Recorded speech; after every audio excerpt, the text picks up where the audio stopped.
Tulia katika uwepo wa Bwana. Tuseme neno la Mungu kidogo ili tuendelee na maombi.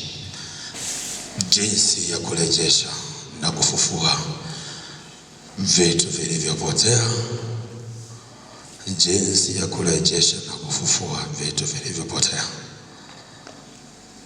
Jinsi ya kurejesha na kufufua vitu vilivyopotea.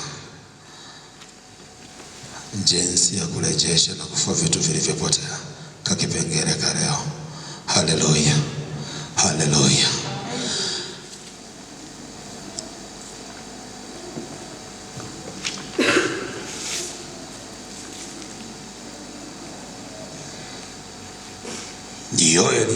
Yona 3 mstari wa 5.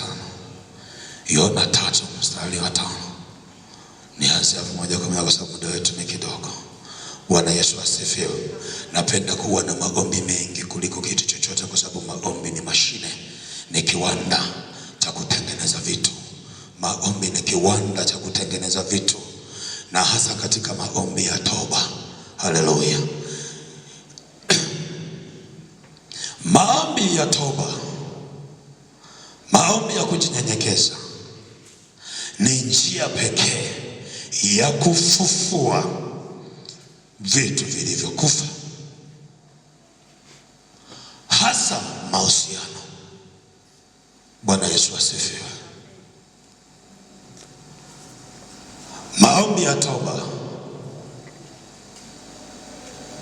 ni maombi ya kurejesha na kufufua hasa mahusiano. Yawe ni mahusiano yako kati ya wewe na Mungu, yawe ni mahusiano kati ya ndugu na ndugu. Toba inakufanya kurejesha uhusiano wako na kufufua mambo yaliyokufa. Toba.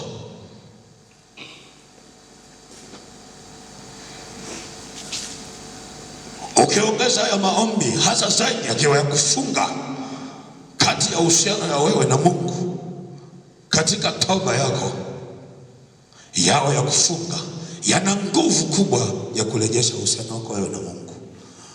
Ndio maana nakwambia leo tutaomba maombi mengi kuliko, tutaomba maombi mengi. Bwana Yesu asifiwe. Nikupe vifungo kidogo. Biblia inasema, basi watu wa Ninawi wakamsadiki Mungu, wakatangaza kufunga, wakajivika nguo za magunia, tangu yeye aliye mkubwa hata aliye mdogo. Habari ikamfikiria mfalme wa Ninawi, naye akaondoka katika kiti chake cha enzi, akavua vazi lake, akajivika nguo za magunia na kuketi katika majivu. Naye akapiga mbio, akatangaza kwa habari katika mji wa Ninawi kwa amri ya mfalme wa wakuu wake na wakuu wake, kusema, mwanadamu asionje kitu, wala mnyama, wala makundi ya ng'ombe, wala makundi ya kondoo, wasile wala wasinywe maji, bali na wafunikwe nguo za magunia, wanadamu na mnyama pia, nao wakamlilie Mungu kwa nguvu, na wageuke kila mtu aache njia zake mbaya na udhalimu ulio mikononi mwake.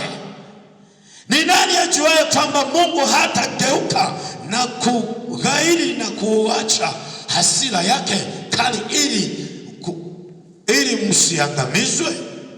Bwana Yesu asifiwe.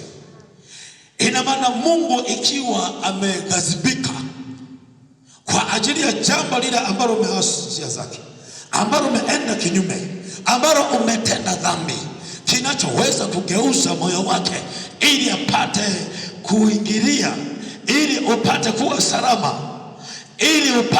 salama, kinachoweza kugeuza ni toba. Unageuza moyo wake na ghadhabu yake anaahirisha ili asifanye yale aliyokuwa ameachilia ili akupate. Ghadhabu yake inageuka. Bwana Yesu asifiwe. Ndio maana unaona hao wana wa Ninawi walipokuta hapa tumeachana na Mungu, tumeyatenda yasiyotupasa kutenda, kila mmoja amefanya dhambi, wakaamua kufunga na kuomba kwa ajili ya kugeuza moyo wa Mungu ili wapate kuwa salama. Bwana Yesu asifiwe. Kwa hiyo hata kama ni ndani mambo yamekaa vibaya, kinachoweza kukuweka salama ni toba. Kinachoweza kukuweka salama ndani ya familia ni toba. Kwenye taasisi pamekaa vibaya, toba. Kwenye shughuli yako pamekaa vibaya, ni toba. Kwenye ndoa pamekaa vibaya, ni toba. Kwenye hiyo ofisi unayofanyia pamekaa vibaya, mambo yameharibika, pamegazibika, toba inaweza kugeuza moyo wa mtu. Haleluya. Hata kama kuna mtu ambaye ana moyo mgumu wa namna gani, akikutana na mtu ambaye amesikia neno hili kwamba kumbe mahali pale pamekaa vibaya, kinachoweza kugeuza na kubadilisha ni neno la toba tu. Haleluya. Toba ina nguvu ambayo Mungu anaifuatilia. Huyu mfalme aliposikia habari za kwamba watu huko wametenda dhambi na Mungu amemtuma Yona ili aje apige kelele, akagundua kwamba sisi na Yona hatuwezi kumalizana. Hata kama huyu Yona amebeba neno la Mungu, huyu Yona tu ametumwa, kinachoweza kubadilisha ni kwenda magotini pa Bwana. Magotini pa Bwana Mungu atasikia. Yona pale hataweza kuona. Anayeweza kuona hata watu wakijifungia kwenye nyumba zao ni Mungu pekee. Hapa ni magoti atakaweza kutikisa madhabahu ili Mungu apate kushuka. Ni nini? Ni magoti. Haleluya. Unachukua nafasi gani hapo umemkosea mwenzako? Unachukua nafasi gani? Ni neno la kwamba akipanda na unapanda, akipanda na unapanda, wote mnakwenda juu. Mungu kuwashusha kule juu haiwezekani. Mungu anamtoa mtu kutoka chini, anaanza kumuinua juu, anamuinua juu, anamuinua juu. Haleluya. Kwa hiyo ukishuka chini, Mungu anakuja na kunyanyua. Ukipanda juu anakutazama, anaanza kukushangaa. Watu wengi wanaishi juu hawaelewi. Haleluya. Wanaishi tu juu. Mwanamke yuko juu, mwanamume yuko juu, mwalimu yuko juu, wanafunzi wako juu, mama Kitulano yuko juu, na yule mama Kitulano naye yuko juu. Wote wako juu. Mungu anawaacha muendelee kuelea juu. Lakini ukitaka upate majibu ya Mungu, ukitaka mafanikio ya Mungu, ukitaka kusikia sauti ya Mungu, ukitaka kusikia maelekezo ya Mungu, jifunze kushuka chini ili Mungu aje kunyanyue kutoka chini kukupeleka juu. Iwe ni kwenye kazi yako, ushuka chini, Mungu anakunyanyua. Kitu chochote kinachoanzia juu ni mauti. Ukiona mtu anaanzia juu ni mauti. Yaani nikwambie hivi, hakuna kaburi wanachimba kuanzia chini, kaburi wanaanzia juu. Kwa hiyo ukiona linaanzia juu ni mahali pa kusikia, wanaanzia juu kushuka chini. Haleluya.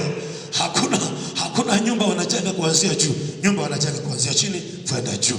Kaburi linajengwa kuanzia juu kushuka chini. Wanachimba, ukiona kitu kinaanzia juu ni kaburi. Haleluya. Kwa hiyo hata katika kazi zako, mafanikio yote yanaanzia chini kwenda juu. Matokeo yote yanaanzia chini kwenda juu. Hakuna mtu anasoma kuanzia chuo kikuu anaanza kushuka chini. Eti ndio tunasikia form 6, eti ndio tunasikia form 5, tunasikia form 4, tunasikia form 3, tunasikia form 2, ndio anashuka. Huyo ni mauti. Anaanzia chini form 1 kwenda chuo kikuu. Haleluya. Naongea na mtu hapa. Kama ulikuwa juu, shuka chini. Kama ulikuwa juu, jifunze kushuka chini. Uwe ni mtumishi mwenzako, shuka chini. Mungu anakunyanyua kutoka chini kwenda juu. Na kinachoweza kukushuka chini, kukushusha chini ni neno la toba na ni neno la kunyenyekea. Uwe na unyenyekevu ndani kwa ajili ya kutafuta uso wa Bwana. Hata Mungu akakunyanyua, shuka chini ili aendelee kukupaisha juu. Haleluya. Haleluya. Iwe ni kwenye kazi, jifunze kushuka chini. Kwenye ndoa jifunze kushuka chini. Kwenye kikundi jifunze kushuka chini. Kwenye kazi unayofanya jifunze kushuka chini. Ukishuka chini, Mungu anakunyanyua, anakuinua pole pole. Anakuinua. Hata watu wakitaka kukushusha, yeye anakunyanyua tu. Maana ulikuwa chini, anakunyanyua. Haleluya. Ndio. Toba inakuweka karibu na Mungu. Inakufanya usikie sauti ya Mungu. Haleluya. Inakufanya Mungu aingilie kati jambo lako. Mungu aingilie kati jambo lako. Ndio kazi yake ya toba. Haleluya.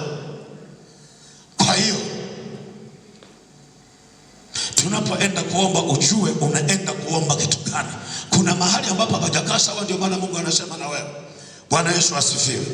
Hawa wana wa Ninawi walipotubu, wakavaa magunia, wakaweka utajiri pembeni, wakaweka ufahari pembeni. Tunaona mfalme akatoka ikulu akaweka pembeni cheo, akaamua kukaa katika uwepo wa Bwana. Ndipo Mungu akaja akasema, nimeghairi yale niliyopanga yawapate. Kwa Mungu anaghairi yale ambayo adui alipanga yakupate. Hata ukiomba toba kwenye familia yako, yani kama ni mume anaghairi, kama ni mke anaghairi, kama ni watoto wanaghairi, kama ni ghadhabu ilitakiwa itokee, mambo Mungu anaingilia kati, yanatengenezeka. Haleluya. Unachukua nafasi gani unapoona jambo limetokea? Huyu anasema mimi, huyu anasema mimi, huyu anasema mimi, huyu anasema mimi, huyu anasema mimi. Yani mimi zinawapandisha juu. Haleluya. Kwa hiyo nabaki mimi. Haleluya. Lakini akitokea mtu mmoja ambaye anasema Bwana, wacha ile jambo Mungu aingilie kati. Haleluya, mambo yanaisha. Mwenzako anapopanda wewe shuka chini, akipanda juu tena shuka chini, akipanda juu shuka chini, akipanda juu shuka chini. Umefuta maneno yote, unageuza moyo uliokuwa umegazibika kukaa salama. Haleluya. Kwa hiyo tunapoomba urejesho wa kurejesha mahali ambapo palikuwa pamepungua, uelewe ni neno la toba pekee ndio linaweza kurejesha. Kwa hiyo hauwezi kurejesha kwa namna ya mbinu ya kutumia fedha, hauwezi kurejesha kwa namna ya mbinu ya kutumia maarifa mengine yote. Maarifa haya ya kuomba, maarifa ya kushuka, maarifa ya kujinyenyekeza kwa Bwana ni zaidi ya maarifa yoyote tunayoona. Bwana Yesu asifiwe. Haleluya. Esta 4 mstari wa 3. Esta 4 mstari wa 3. Jinsi ya kurejesha na kufufua vitu vilivyokufa.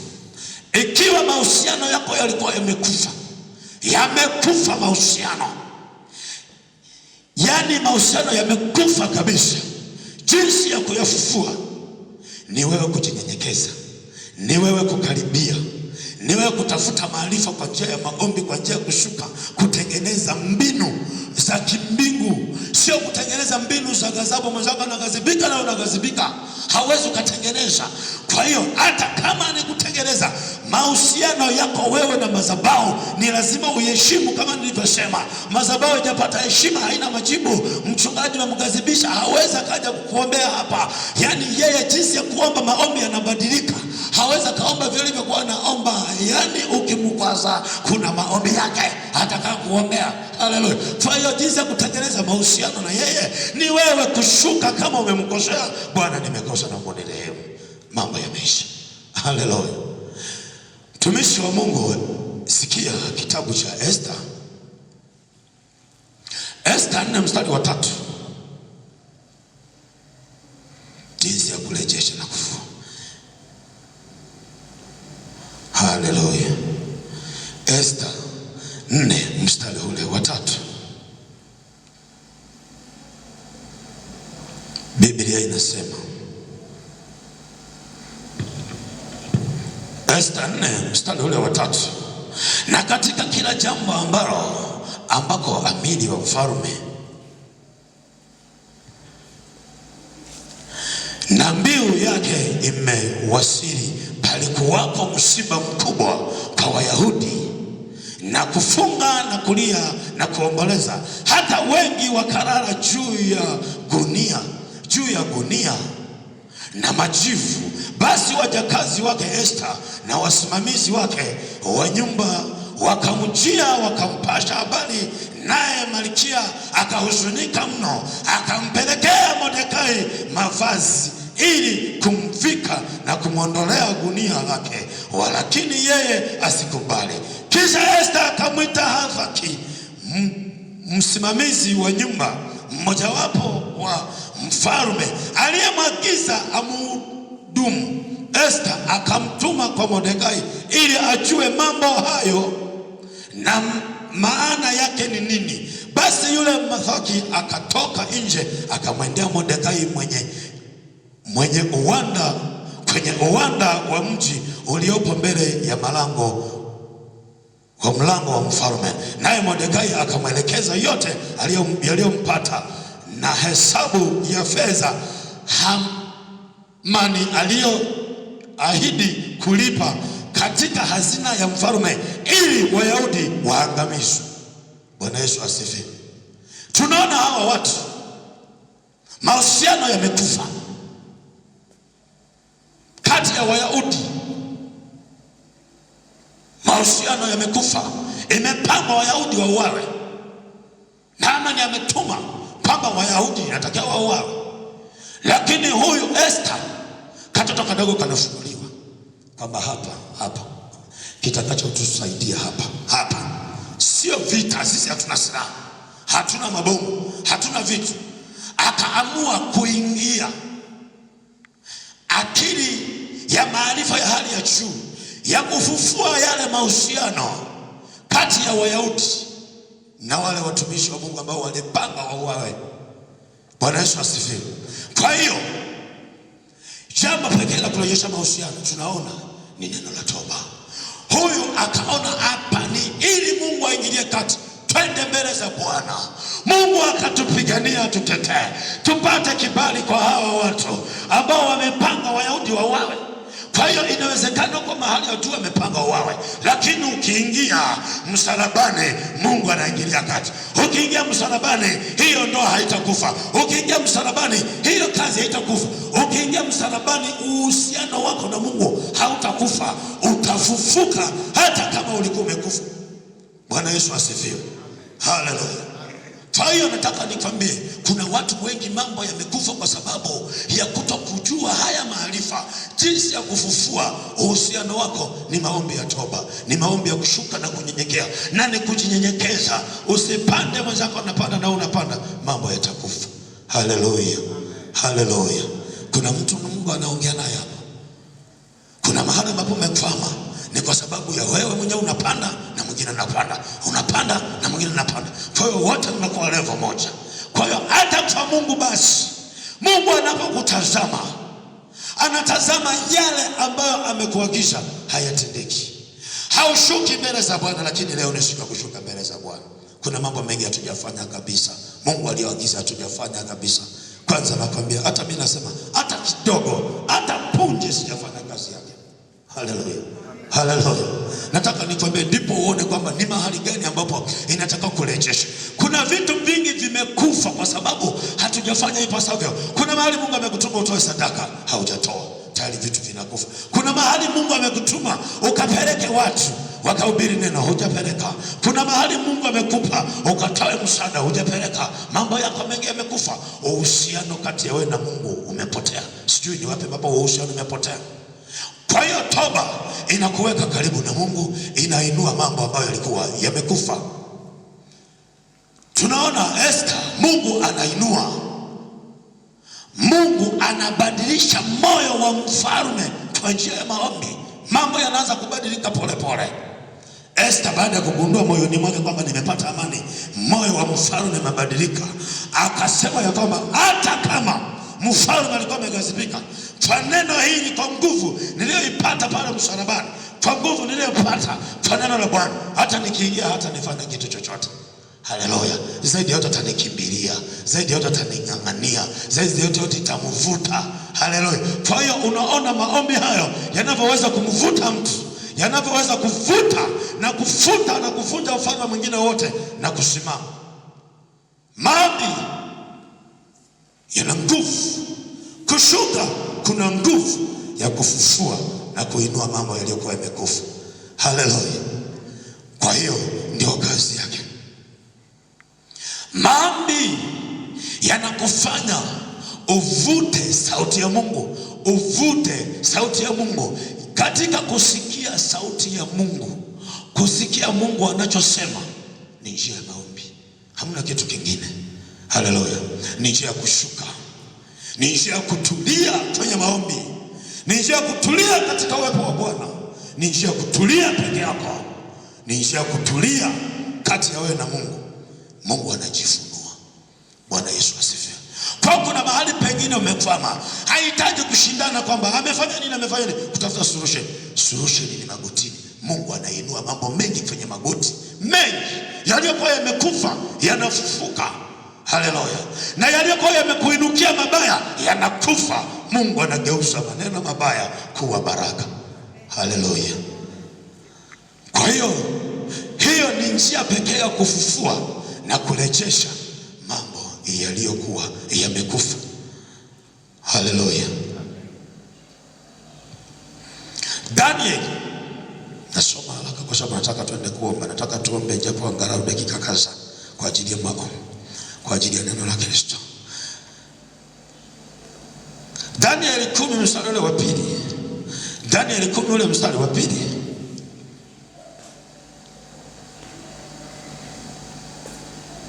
Daniel 10 ule mstari wa pili. Katika siku zile mimi Danieli nalikuwa nikiomboleza muda wa majuma 3 kamili. Sikula chakula kitamu wala nyama wala divai haikuingia kinywani mwangu, wala sikujipaka mafuta kabisa, hata majuma 3 kamili yalipotimia, na siku ya 24 ya mwezi wa kwanza, nilipokuwa kando ya ule mto mkubwa Hidekeli, naliinua macho yangu nikatazama, na kumbe mtu aliyevikwa nguo za kitani, viuno vyake vimefungwa dhahabu safi ya ufasi.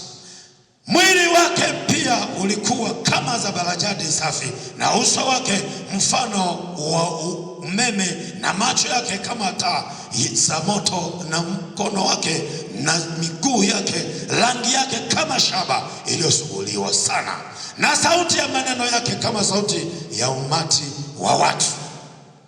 Nami Danieli nikaona maono haya peke yangu, maana wale watu waliokuwa pamoja nami hawakuyaona maono haya, lakini tetemeko kuu likawashika hata wakakimbia ili kujificha. Basi nikaachwa peke yangu, nikaona maono haya makubwa, wala hazikubaki nguvu ndani yangu, maana uzuri wangu uligeuzwa ndani yangu kuwa uharibifu, wala sikusasiwa nguvu.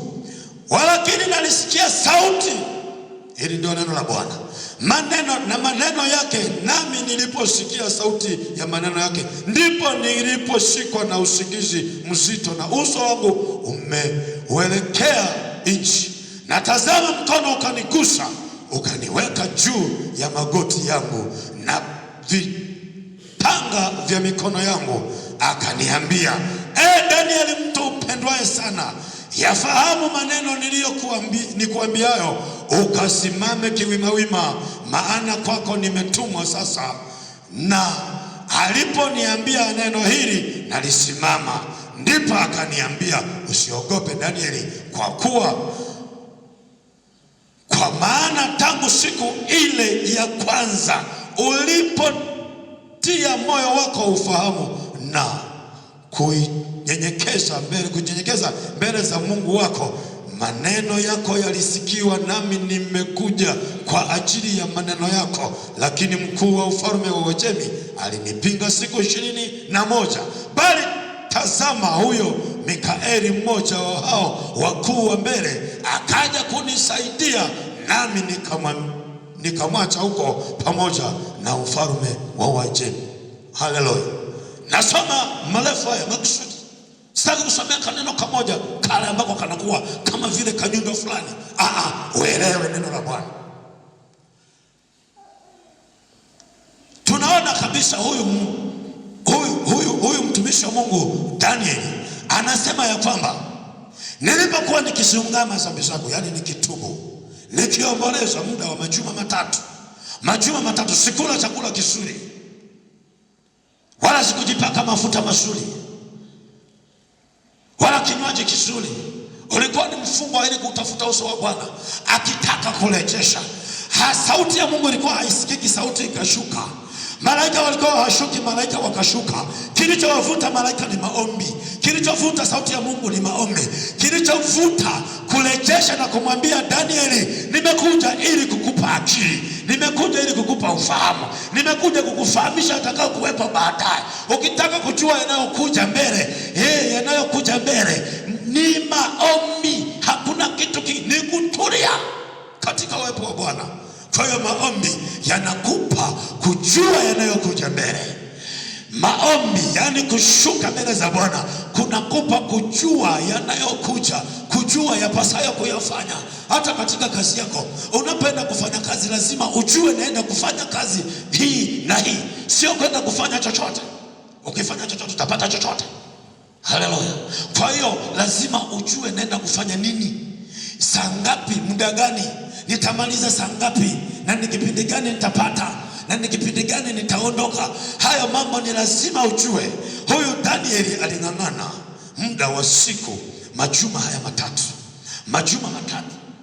Biblia inasema hayo majuma matatu. Kumbuka majuma matatu ni siku 21.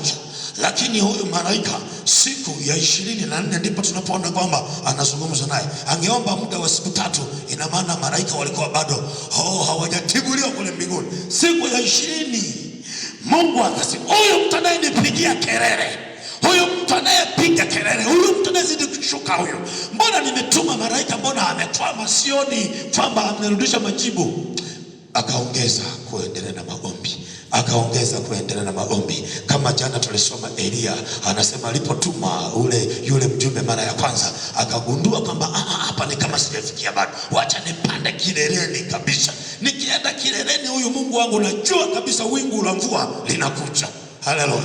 Kwa hiyo ndivyo iwe kwako. Ukiona mambo hayaendi, umekaa hapa, ongeza bidii. Anasema akaomba kwa bidii. Alipoomba kwa bidii, akaona kabisa wingu likashusha mvua. Naye huyu mtumishi wa Mungu vile vile akaomba kwa bidii siku 24. Zile 21 ni majuma yalipoandikwa ili Biblia ipate kueleweka. Lakini nakwambia aliomba siku 24. Lakini siku 24 alikuwepo aliyokuwa na mpinga maombi yake asifanikiwe.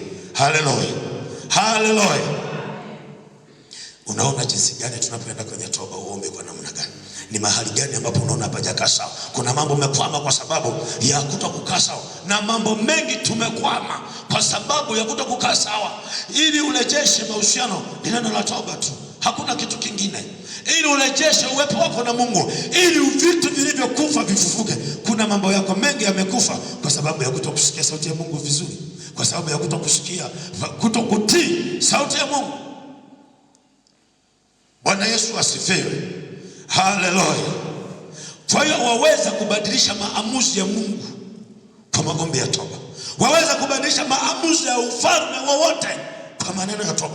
Ufalme wowote, hata mji kama unatawaliwa na ufalme wowote, waweza kubadilisha maamuzi, waweza kubadilisha matokeo.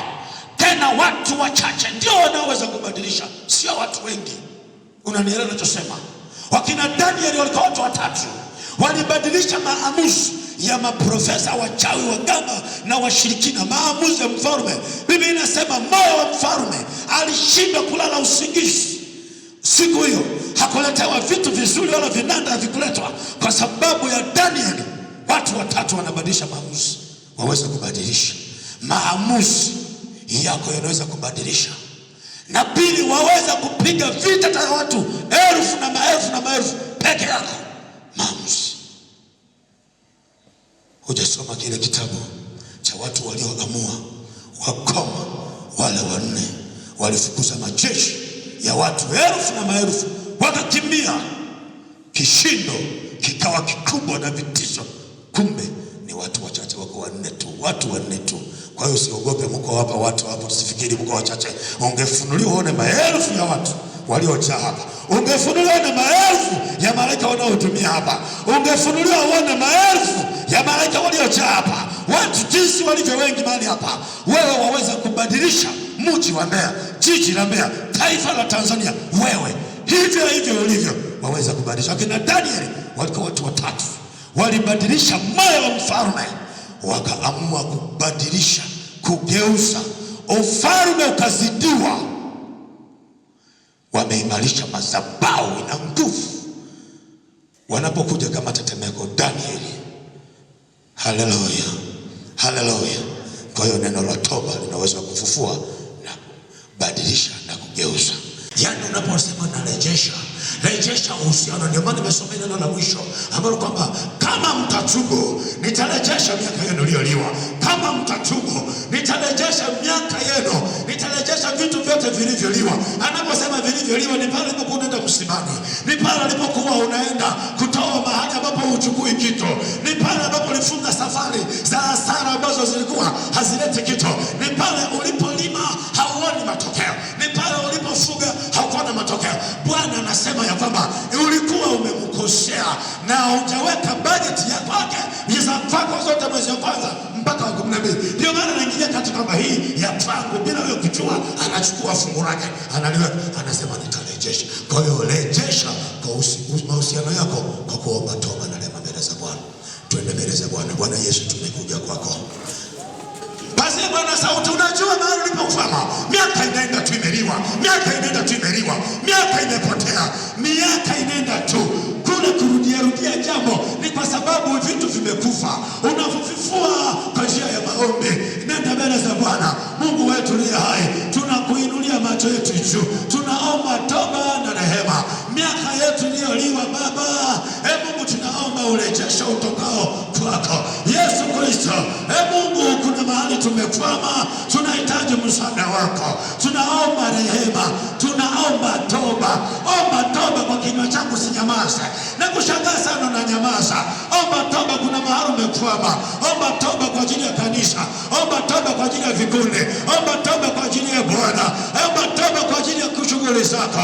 Omba toba kwa ajili ya ndoa.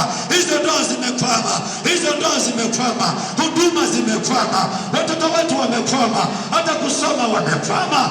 Mungu, kuna watu wana vyeti lakini wamekwama, hawakujua neno la toba, kushuka mbele zako. Tumekuja kwako Mungu, ametupa nguvu kwa ajili ya kufanya kazi, lakini Bwana tunafanya kazi hatuoni tukiendelea. Bwana tunaomba toba, tunaomba toba. Bwana Yesu tunaomba toba mbele zako. Mungu, tumefanya kazi za kuchosha usiku kucha, tumefanya kazi usiku na mchana, lakini matokeo yako kidogo, kwa sababu Bwana tumekukosea. Tumekwama, mafarakano Mungu yametanda huku na huku, hata kusikia sauti yako tumeacha tusikii. Mungu tumekwama, Mungu tumekwama. Tumeenda kuuliza miungu mingine, tumekwenda kuuliza madhabahu zingine, tumekwenda kuuliza kwa watu wengine, hatujapata majibu. Tumekuja kwako, tunaomba rehema, naomba rehema, naomba rehema Bwana, tunaomba rehema Bwana, tunaomba rehema kwa ajili ya malizi. Hatujafanya kazi yako, hatujahubiri Injili, vijana wanaangamia. Tumekana neno lako makanisani, tumekana neno lako kwenye vyumba vyetu, tumekana neno lako kwenye vyumba vyetu. Hatujawahubiria vijana, hatujahubiria watoto, hatujahubiria vijana, hatujahubiri makutano. Tunaomba uturehemu. Tumekaa ndani ya makanisa, hatujatoka kama wewe Yesu ulivyoambia wanafunzi wako, tokeni, tokeni huko nje, tokeni huko nje, tokeni mkatangaze Injili. Tumekwama mahali hapo, tumekwama mahali hapo, tumekwama. Uturehemu, uturehemu Bwana, uturehemu Bwana, maana taifa lako linaangamia kwa sababu Bwana hatujapeleka Injili na ule ujumbe kama Yona ulivyomtuma. Tumekwenda njia zingine, tumekwenda Tarshishi badala ya kwenda Ninawi, tumekwenda Tarshishi badala ya kwenda Ninawi. Yesu utuhurumie, Yesu Kristo utuhurumie. Tumefanya Bwana Yesu maagizo ya wanadamu, tumeziacha sheria zako, hata uzima hatunao. Uturehemu Bwana. Omba toba kwa Bwana, omba toba kwa Bwana. Kuna mahali tumekwama, mahali ulipokwama, iko damu ya Yesu, iko damu ya Yesu, iko damu ya Yesu, iko damu ya Yesu. Tumekosa unyenyekevu, kanisa limekosa unyenyekevu, kanisa limekosa unyenyekevu. Vijana wamekosa unyenyekevu, wakina mama wamekosa unyenyekevu. Tunaomba toba Baba, wakina baba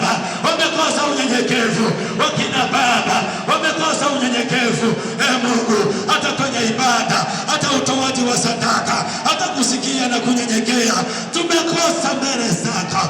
Mungu uturehemu, Mungu uturehemu. Tazama vikundi Bwana vya kwaya zetu, tazama Bwana. Bwana Yesu, ingilia kati mwenye nguvu, ingilia kati Baba, tuko mbele zako Mungu, tunakuomba katika jina la Yesu. Tunaomba Bwana, uliyesema tutaturejeshea, tunaomba turejeshe. Mwambie Bwana, rejesha mahusiano, rejesha mahusiano, rejesha Mungu wangu nilipokwama. Mwambie Bwana, hapa nilipokwama mimi na nyumba yangu, mimi na nyumba yangu, kama mtumishi wa Bwana akasema ya kwamba mimi na nyumba yangu nimeamua kumtumikia Bwana, mimi na kanisa langu, mimi na watumishi wako tumeamua Bwana kukutumikia, hata kama kwa macho ya watu tunaonekana ni wachache, lakini Bwana tumeamua kukutumikia. Ingilia kati tunapokwama, ingilia kati tunapokwama.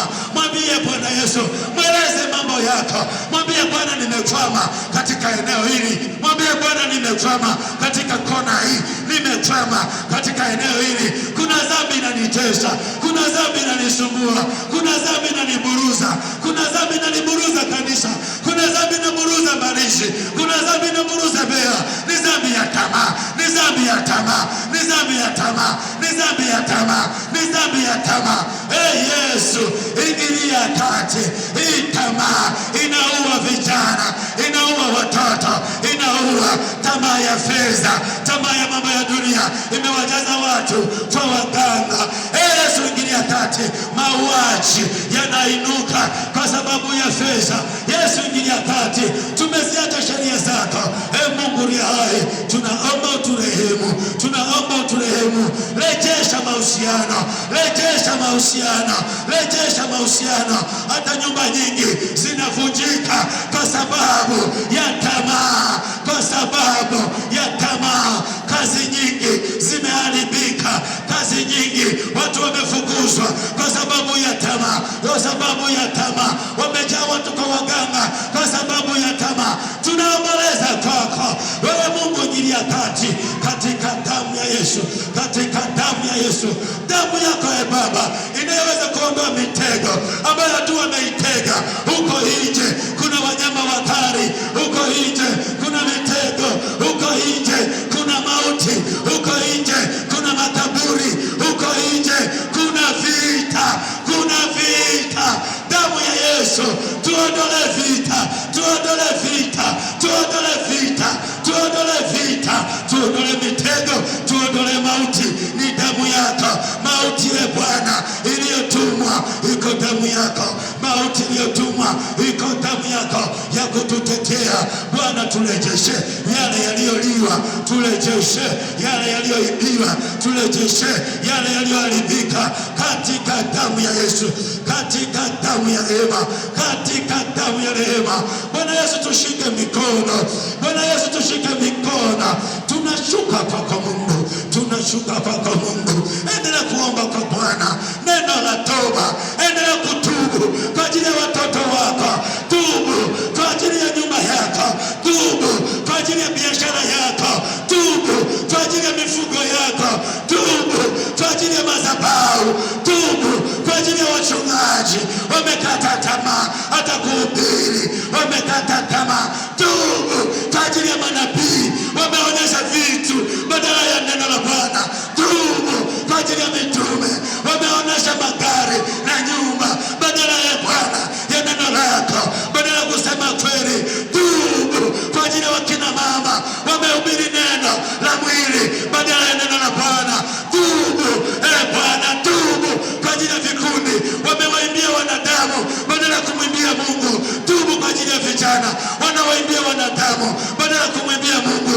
Tubu kwa ajili ya waombaji, tubu, tubu kwa ajili ya mji huu. Tunatubu Yesu, damu yako ingilie masokoni. Masoko yamejaa damu, masoko yamejaa damu, masoko yamejaa damu, yamejaa roho za watu, yamejaa hirizi, yanategemea maombi yako. Badilisha, badilisha, badilisha. Ondoa ile mitego kwa neno la Bwana, ondoa laana, maana wanadamu wameachilia mahirizi ili kuwinda roho za watu. Zile roho zinazowindwa, tuma damu hospitalini, tuma damu. Huko waliko wagonjwa mbalimbali, tuma damu ya rehema, tuma damu ya rehema. Wako wakina mama saa hii, wako wakina mama saa hizi, wako hatarini. Roho inatafutwa, roho zinatafutwa, watoto wanatafutwa kwenye viuno vyao, huko Meta, huko hospitali za kutazama ya kwamba yuko mtu mmoja atakayewavusha watu wako Ifisi, yuko mtu mmoja atakayewavusha watu wako Rufaa, yuko mtu mmoja atakayewavusha watu wako gerezani, yuko mtu mmoja atakayewavusha wa mabinti walioelemewa, yuko mtu mmoja yuko mahali hapa kanisa la Mlima Nene. Endelea kuwavusha, endelea kuwavusha. Wako watu hatarini, wako watu hatarini. Anayeweza kuwavusha ni wewe. Tubu, tubu, tubu, tubu kwa ajili ya madaktari, ili waweze kufanikisha, ili waweze kufanikisha. Mungu anakutazama mama, Mungu anakutazama mama, na malaika wa Bwana watashuka ili kukupigania, maana wengi wanapona, walioko hospitalini wanapona kwa neno lako. Endelea kusukuma maombi. Kuna watu wanavuka, wako hospitalini, wako Muhimbili, wanapona kwa neno lako, wanavuka kwa neno lako. Wako watu wako hatarini, mitego ya kuwaua, Mungu kwa neno lako wanavuka. Endelea kusukuma maombi, endelea kusukuma maombi. Kuna watu wanavuka kwenye mitego ya hatari, kwenye mitego ya hatari. Kuna watu wanavuka kwenye dhambi fulani ambayo adui ameisukuma. Ziko ndoa zinavuka, ziko ndoa zinavuka hapa Mbarizi, hapa Mbeya, hapa Tanzania, zinavuka, zinavuka. Rejesha ndoa, rejesha ndoa, rejesha mahusiano, rejesha maombi, rejesha maombi, rejesha ibada, rejesha moyo wa ibada, rejesha moyo wa ibada, rejesha moyo wa neno la Bwana katika jina la Yesu, katika jina la Yesu. Mungu aliahidi kuturejeshea, turejeshe, turejeshe. Rejesha furaha mahali ilipopotea, rejesha amani, rejesha upendo, rejesha huduma, rejesha kazi, rejesha marafiki, rejesha mahusiano, rejesha Bwana katika damu ya Yesu. Wewe ni Mungu aliye hai, mwingine kama wewe. Rejesha Bwana, irejeshe madhabahu, irejeshe madhabahu, irejeshe madhabahu, irejeshe madhabahu, irejeshe madhabahu ya Kristo Yesu, irejeshe madhabahu ya Mungu aliye hai, irejeshe madhabahu ya Mungu aliye hai. Jenga madhabahu, jenga madhabahu, imarisha madhabahu, imarisha ibada, imarisha ibada, imarisha ibada. Mungu aliye hai, rejesha kwa neno lako kwa jina la Yesu. Wewe ni Mungu uliye hai, uliyeahidi Bwana kuachilia majeshi ya malaika, uliyeachilia Bwana majeshi ya malaika katika damu ya Yesu Kristo, katika damu ya Yesu. Mungu uliye hai, asante Bwana wa majeshi, kwa kuwa wewe ni mwaminifu. Uliahidi mwenyewe Bwana ya kwamba yamkini watakusanyika, lakini si kwa shauri yangu. Umeandika haitafanikiwa, imenenwa hawatafanikiwa. Mabaya yasifanikiwe Mungu kwa jina la Yesu, mitego isifanikiwe Mungu kwa jina la Yesu. Imeandikwa ya kwamba umenena, kila ulimi utakaonena mabaya juu yako hautafanyika, utakuwa mkosa. Kila neno baya juu ya kanisa hili tunafuta. Neno baya kwa wachungaji tunafuta. Neno baya kwenye vikundi, kwenye ndoa, kwenye biashara, kwenye utumishi, hii tunafuta. Kila maneno mabaya, njia panda tunafuta. Yaliyotamkwa kwenye maingilio ya malango tunafuta kwa damu ya Yesu Kristo iliyomwagika msalabani. Asante Mungu aliye hai, asante Mtakatifu, katika jina la Yesu. Asante Mwamba wa uzima, kwa damu ya Yesu Kristo.